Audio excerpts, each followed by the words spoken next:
Poor Mr. Bo. So Bo, my 25-year-old gelding, has been experiencing lameness for like the last week and a half on his hind end. And I've talked to y'all about that a little bit. You know, we injected him and we've been doing things maintenance-wise for him for a few years now to keep him sound and happy in his retirement.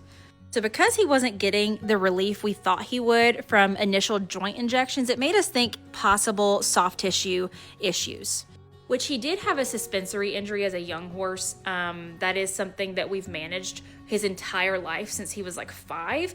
And that was like a man-made, trainer-made issue, but he's never had any like lameness like this on it. So what we're gonna do is we're gonna ultrasound it in the morning, but today, to give him some relief, hopefully let him like lay down and have some sort of just like untensioning in his body, we're gonna do a temporary nerve block to hopefully give him some relief and to help diagnostically see like, hey, did this help immensely? Because tomorrow when they bring the ultrasound back, we're gonna shave the area, try to see if there's any tear in that tendon, in the deep flexor tendon, in the suspensory.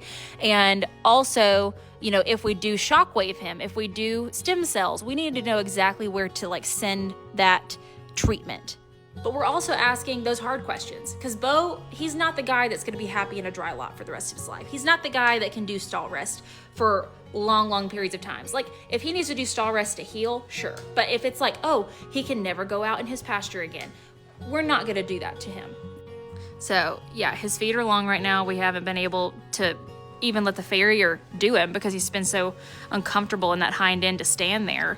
I showed you all these new boots we have from Back on Track. They have copper in them and they should keep his tendons nice and warm, give him support on that back end.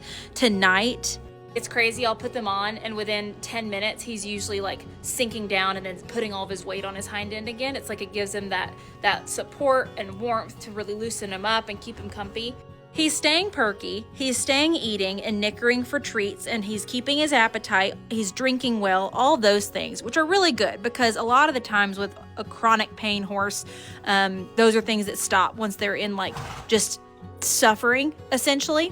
So tomorrow morning, he's gonna get ultrasounded, shockwaved, and then if we decide to go like the stem cell route, it'll take about a week. So we've got to do some pain management with like meds until then. But you know, a lot of people have asked me like about quality of life and things like that, and definitely that is at the forefront of our minds because Bo, you know, he's not like Beyonce, which is one of our mares who, you know, has a dry lot that she goes in every day. He's not like that where he would be happy, you know, not being able to go out in his pasture and run around, right? So if he can't do that, we do have some hard decisions to make, but we'd still have some things to try in order to get him back doing that.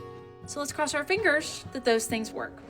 And until then, you just keep munching on that good alfalfa.